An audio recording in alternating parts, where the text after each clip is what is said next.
Hey guys, what's going on? Sitting here in my kitchen, decided to go live from here. You guys know that I said yesterday on Monday that I may not be able to do a broadcast today because I've got to go pick up my family from the airport from O'Hare. So I'm going to be doing that basically in about an hour. So I'm going to be on the road during the time that I would normally be doing my broadcast. So I wanted to come on here right now. I know it's early for a lot of you guys. I've been up since about 4:30, 5 a.m. gymming and all that kind of stuff. Finally got back to the house and I said, you know what? I'm just going to go on live and do a broadcast for you guys. And I tell you what, I'm blown away by all of the stuff that happened on yesterday on Black Friday. Thanks so much for you guys that went and you got your gear for, grind and don't quit. So many of you bought t-shirts, coffee mugs, stuff like that. It was crazy. I'm excited because mine comes in on Thursday. I bought mine on, I think it was Saturday, and I think FedEx is going to be delivering my stuff here on Thursday. So I'll be wearing that gear hopefully by Friday. All of you that get your stuff, make sure that you go ahead and snap a picture with it, post it on Instagram, Facebook. I want to see you guys, especially in the group on for steps to voiceoversuccess.com. If you're a member of that group, please post your picture. I'm going to love seeing you guys wearing your gear. Good morning, Will. Glad to see you in the house on YouTube. I'm monitoring YouTube right now. It's a little bit hard. I'm on a laptop. I don't have my dual screen set up like I have in my office. But I tell you what, I didn't even have a title for this broadcast. I don't know what it's showing on YouTube or whatever right now. And I'll probably have to go in and change that. But I wanted to come in and talk to you guys. I started talking yesterday about not giving up at the end of the year. I talked yesterday about, look, this is the time where you've got to push. This is the time where you've got to go ahead and ride this thing out to the end of the year to set your 2018 up. You've got to set your 2018 up. And there's so many different ideas that I have coming up for 2018 that I want to do. You guys that were on yesterday, I'm in the middle of writing a book, Steps to Voiceover Success. I'm in the middle of writing that book, and all of you that ordered gear on yesterday, you guys are going to get a free PDF copy of that book as soon as I get done writing it. The drop dead date is January 1, 2018. That's when it's the drop dead date for it to be in Amazon. I've got to get the Audible done. It might take me a little bit longer to do the audiobook because I got to read the freaking thing in my own voice. And then also it's going to be on Kindle. So it's going to be downloadable from somewhere. I'm halfway thinking, and I'm just going to tell you guys this because this idea came to me this morning, literally. I'm thinking about starting a voiceover magazine. I'm thinking about starting a voiceover magazine. And what this magazine is going to be geared toward is obviously building a voiceover business. And I'm going to, try and put it out once a month, an actual magazine. It's going to be online as well as in print form. And you're going to be able to subscribe to it, things of that nature. And I'm going to see how that goes. And usually when I get an idea and it excites me, I just move on it. And that's part of the thing that I think is holding so many people back. You guys know I do consultations every single day. I've got more than a few on today, did more than a few on yesterday for the folks that have signed up in one of my programs at Steps to Voiceover Success. I think it's really, really important to, if you have a coach, consultant, a mentor, you've got to be able to talk to the person. You've got to be able to get some insight that you're not just going to get from watching a video or reading a blog post. And that's extremely important to me. And so when I get an idea, and you guys need to really hear this, when I get an idea and it touches me in some way, I execute on it and I implement it. And so many times I'll get an email or get an instant message from one of you guys or something like that. Hey, Earl, I'm thinking about doing this. Should I do this? 9 times out of 10, I say, yes, do it. Because through trial and error, and it's both trial and error to get to the success, you're going to have to try some things. You're going to have to try some things out of the box. It's about to be 2018. There are things about being a voiceover artist and running a voiceover business that are so massively different. And huge opportunities are out there for the people that are willing to take a risk, for the people that are willing to just do something regardless of the fact that no one else has done it. It's just a matter of testing it and doing it and implementing it. And that's where so many of us fall short. We have these ideas. Come on, you have ideas every day about something you can do that's going to help you build your voiceover business. But for whatever reason, you don't do it. You want to, which is fine. You want to email me, you want to email some other coach, you want to email some other voiceover artists and things of that nature.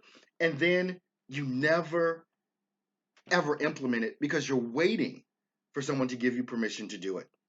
Again, let me give you permission to be great. You don't need anyone's permission to do anything. You don't need the approval of anyone. And as soon as we all stop caring about what someone else thinks about what it is that we're doing in our business, you're going to go and you're going to grow by leaps and bounds. What's up, Scott? Glad to see you in the house, my friend. Um, it's about the execution. It's all about the execution and what it is that you're doing. So many people, you'll sit and you'll have an idea about, well, maybe I should reach out to this particular genre, whether it's e-learning or whether it's people that develop apps or whether it's a YouTube creator or whatever. And we think about all these things and we never do it. I've had conversations over the past couple of months, and I'll say something like, contact all the talent agents in your area. Well, should I call them or should I email them? Well, either one, but why can't you call them up? I mean, it's real simple. Call up the talent agent in your area and say, hey, are you guys, accepting VOs on your roster right now? What do I need to do to get on your roster? It's just a question. And it's a simple question for them to answer. The receptionist that answers the phone at any talent agency is going to answer that question. And it's going to be, well, nope, we're not accepting any more VOs right now. Or, hey, you've got to go ahead and send us an MP3 of your demo. We'll take a listen to it. If we like it, we'll add you on the roster. Or you have someone say, yeah, sure, send over your demo and a headshot, and we'll get you on the roster. Hey, what's up, Merhaba? I think. I'm not sure. But anyway, over on Twitter. Thanks for tuning in today on Twitter. Everybody on Facebook. I haven't checked Facebook yet. So hey, everybody on Facebook, how you doing this morning? I can't see your comments yet because I'm not looking at it. Like I said, I'm sitting here in my kitchen. I don't have my big old, monitors and all that stuff. I'm just sitting right here on a laptop. That's why I probably look all grainy because the light in the kitchen isn't really that great right here where I'm sitting in it. But at any rate, when you have an idea, and this is very, very important, and it's what so many people don't do. When you have an idea, start executing on the idea and worry about the results later. Because if you have these ideas and you don't execute on them, one, you've already put them out in the universe. Someone's going to execute on that idea. Someone's going to find a way to make it happen. It's your idea. Why not let it be you? I remember this is back in 19, it had to be the late 80s, early 90s, somewhere back in there. And I had this idea. What's up over on Twitter? Hey, thanks, Sminolin. I can't really read. It's kind of small for me to see. Lynn one or Lynn or Learn one. I can't see it. But anyway, what's up? I had this idea, late 80s, early 90s, and it was stupid. I was still a teenager at the time, early 20s. And that's back when they were making cool phones. They were like flat and they were designy and they had like, plastic around it, clear plastic and big buttons and all that stuff. And I said, it'd be a great idea if someone actually made a phone like this where it was lit. All of a sudden, I see phones with lights that are lit. Well, I'm like, that's my idea. Well, I didn't implement on it. Somebody else implement on it. Now, I know that's really arbitrary, but it kind of goes to the point that I'm talking about. You want to make sure that if you have an idea, you execute on your idea to forward your business. Sure, there are things I think that come naturally to us, like whether it's, sending out emails, but even with that, people get scared. People are scared to actually do something. And I'm coming to the point where I kind of figure out why there's so much fear in doing some things. It's fear of rejection. It's fear of failure. If I do this, if I send this email, oh, well, it might make someone mad. And they might not want to get an email from me. If I make this Facebook post, it might upset some people and they may not like it. Let me just tell you this right off the bat. No one is going to like everything that you do. No one is going to appreciate everything that you do. But this is a business. This is a business. And we live in a social media world. We live in a internet, connected world. And this is how business is done. And let me just give you another little tip here. People will make fun of you. People will call you names. People will say, "Oh, this person has no clue as to what it is that they're doing." Guys, they say this about me all the time. They say this about me all the time. But the thing about it is, I don't care. It's nothing for me to care about. And most of the people, 99% of the people that quote unquote heckle you are literally doing nothing but, you know, what do they call it? Trolling the internet, just looking to disrupt someone, just looking to upset someone. And it's become comical. It's become funny to me because the people that want to complain about something never working are the people not doing anything. It's always amazing to me if I talk to someone and I say, "Well, hey, why don't you try this?" "Oh, that's not going to work." Well, what about the why don't you try? "Oh, that's not going to work." Nothing ever works, and they never do anything.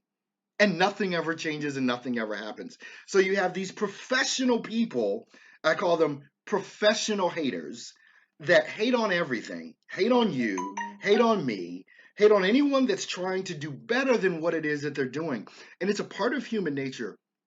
And that's why I tell people a lot of times, don't share your dreams with people because people are not going to understand your dreams. People are not going to understand why it is you want to do better than you're doing. And the reason being is because here's a little tip: no one wants to see you doing better than them. Hear me. No one wants to see you doing better than them. It's like crabs in a bucket. You just pull each other back down. You try and get out of the bucket, they want to pull you back down. Don't let them pull you back down.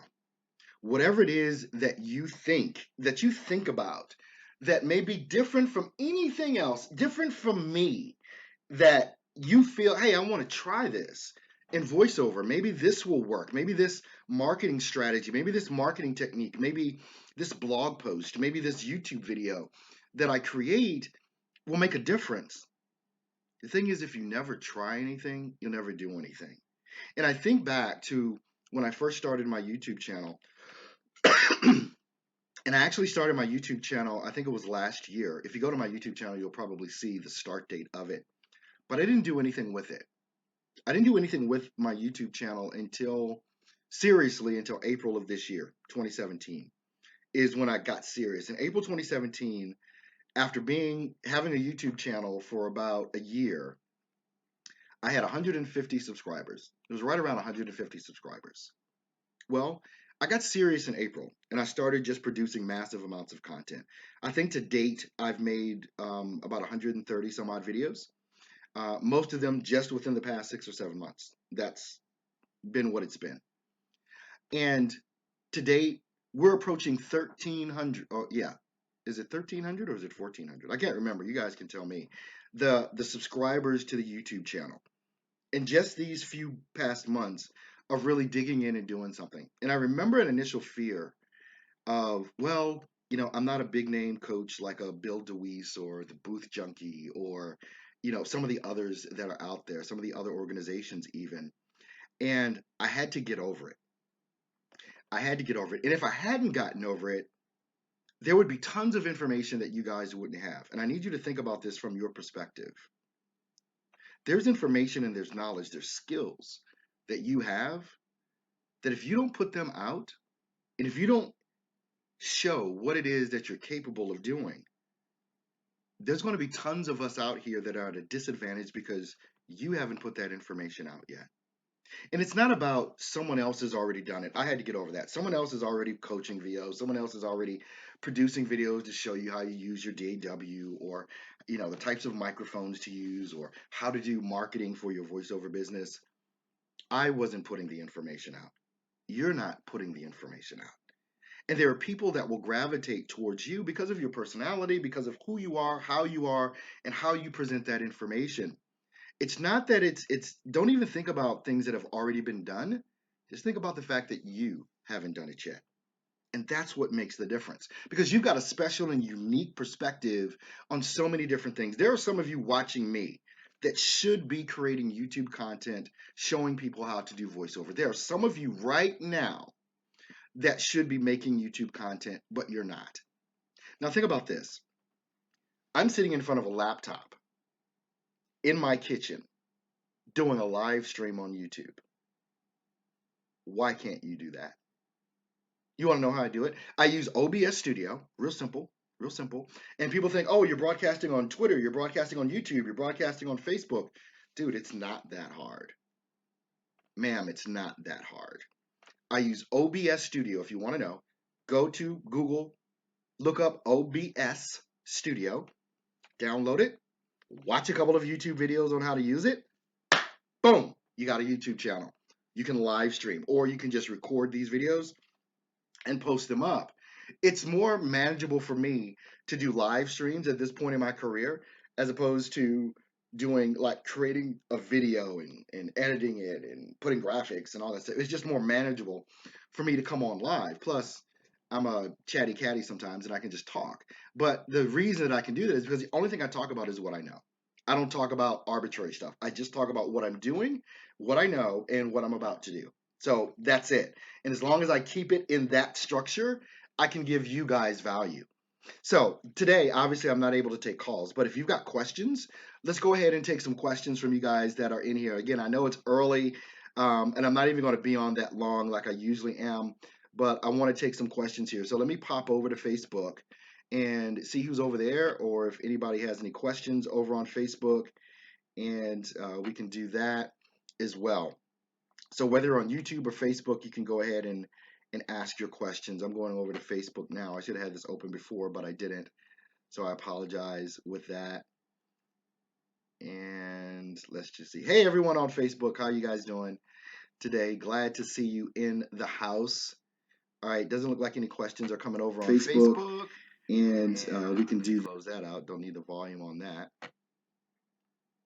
I just want to open up. You can go ahead and open up my and ask your questions. I'm going over to Facebook now. I should have had this open before, but I didn't. Come on, give me the volume. So I apologize with that. And let's just see. Hey, everyone on Facebook. See, I don't even care that I'm screwing this up. All right, so no questions over on Facebook. Let's pop back over to YouTube and let's take a look over here. So if you guys don't have any questions, it's cool. Like I said, I know I came on at an unusual time. I came on at 7 instead of at 10 a.m. Central Standard Time, which I normally do. So I apologize, but I've got to get on the road and head down to Chicago from Milwaukee to O'Hare Airport, pick up my family coming back in after the Thanksgiving break. Been out in Arizona. So, all right, guys. Well, I want to thank you so much for tuning in. Leave your comments. Leave your comments below or wherever. If you're on Facebook, leave your comments on YouTube as well. I always respond to my comments in some way, shape, or form. So if you got questions or comments, please leave them. And I'll definitely make sure that I take a look at them and respond to you as well.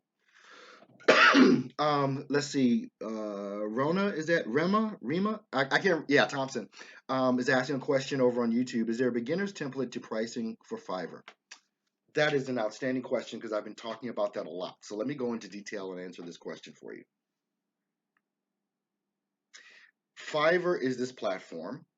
Obviously, it's a freelance site where people go and you can sell your services on Fiverr. We're talking about voiceover. You can go there, you can sell your services on Fiverr. Now, depending on where you are in Fiverr, if this is your first day on Fiverr, what you want to do, your goal on Fiverr initially is to get to a level 2 seller. And there are standards that Fiverr has in order for you to go from beginner to level 1 to level 2, and then the top level is top rated seller. You can only do something to get up to level 2. To become a top rated seller is all up to Fiverr. They just pick and choose whoever it is that they want. But okay, Eric, all right, from Detroit. All right, so Your first thing when you get on Fiverr, go ahead and set up your gigs, charge $5. And here's why I'm saying that. You want to get to level 2. So I think to become a beginner to level 1, you've got to make 10 sales within a month. I think that's it, but you have to check these requirements out on Fiverr. So what everybody does, and the secret that I'm telling everybody for Fiverr to get to level 1 seller, which is the first level, you want to call your mom, your sister, your brother, your boyfriend, your girlfriend, your pastor, your teacher, or whatever, and say, hey, can you go on and buy my $5 gig? That's all you want to do. You don't want to worry too much about selling anything or whatever to the masses. Just get some people to buy your gigs. If they say, hey, you got to pay me the $5 back, pay them the $5 back, whatever. That'll get you to level 1. Then you'll start getting some traction and some more visibility on Fiverr. To get to level 2 on Fiverr, I think you have to make 30 sales within a 2-month period. But again, check the requirements on Fiverr. And so you should start getting sales at level 1 if you do things appropriately on Fiverr. You set up your gigs appropriately and things of that nature. Now, let's count everything as right, and you're level 2 seller now. When you're a level 2 seller on Fiverr, here's the biggest mistake people make, and this is in my opinion. You continue to charge $5 because you think that's the thing to do. There's this mindset I think that people have on Fiverr that all you want to charge is $5, and you play this pricing game. And if you're competing on price, you will lose. I've had so many conversations over the past couple of weeks with people that I'm training, in particular about Fiverr. It's becoming just like, just get this. On Fiverr, you can charge whatever it is you want. And you can compete at whatever level it is that you want. So when you ask about pricing, when you get to the point of being a level 2 seller, is where you want to make sure that you're charging prices that you want to charge. And believe me, you will make the money if you do things appropriately. Now, the thing about this is, and I've said this before, you've got a couple of different types of folks that are coming on Fiverr to buy voiceover services. You've got the folks that are coming on Fiverr and they're just looking for the cheapest price. That's it. They're just looking for the cheapest price. And that's all they're willing to pay. Can you do 500 words for $5? Well, me, it's like hell to the no. I'm not doing it. I can't do that. So you got these people coming on Fiverr looking for the cheapest person in the group, and they don't care about quality. They don't care about any of that. They just want to get a voiceover done, and they're going to pay the least amount possible. If you play that game, the lowest price provider, you'll lose, and you'll work your tail off, and you'll make no money. Then you've got a group of buyers that are coming on Fiverr looking for voiceover that are looking for quality. They're looking, and a lot of times, price is the indicator for many of us of quality. This is why people will pay $1,000 for a brand new iPhone or a brand new Galaxy Note because they believe it's quality involved in that. When you could pay $100 and get most of the same functionality. All right, so you've got the folks coming on price shopping in either direction. The low price folks and the folks that really want the good stuff. Where do you want to fit in, and what kind of customer is it that you want? Because if you price yourself low, what's up, Yvonne? If you price yourself low and the people coming on Fiverr to buy services see that you're only charging $5, immediately what they will do is put you in a category of someone that is non-professional and that is cheap. And they will not hire you. But they're looking to pay somewhere close to industry rates. And those of us that are charging that make that money. I just went through this actually last night was one of the last conversations about Fiverr that I had with one of my students. And I just did a comparison of what he's doing and what I'm doing or have done on Fiverr. It's like on Fiverr, like my last 3 jobs, $195, $350, $400. I mean, it's like these were my last few jobs on Fiverr in November. Okay? People will pay for what they want. But if in your mind you have this less than mentality, if in your mind you don't think you're good enough, and I talk to people, it's like, well, how long have you been on Fiverr? What level seller are you? Oh, I'm a level 2 seller. I've been on for about 3 years. And you're still charging $5? Why are you doing that? Oh, well, I'm new and you're new. You have over 100 5-star reviews. How in your mind does that make you a newbie? Why are you still thinking that you're not worthy? And that's a big issue. You don't think you're worthy of it. You don't think you're worthy of it. And so, because you don't think you're worthy of it, no one is ever going to pay you, or they're only going to pay you the $5. And here's another thing: when you're talking about getting clients, whether it's on Fiverr or whether it's through email marketing or social media or whatever, when you're talking about getting clients and people paying you, the one thing that has always been constant that I've seen, the people that pay me the least amount of money give me the most problem. They are the most demanding, they're the most ungrateful, they're a lot of times jackasses. The people that pay us the least give us the most problem and expect the world from us. Whereas the people that pay us what we deserve and what we're worth, they pay us a higher rate, you don't get half as many problems. You get treated with respect because they see you differently. They see you as a professional, and it's all in your pricing. So I hope that answered your question. And I kind of went a little bit deep on that, but I hope that answers your question with that.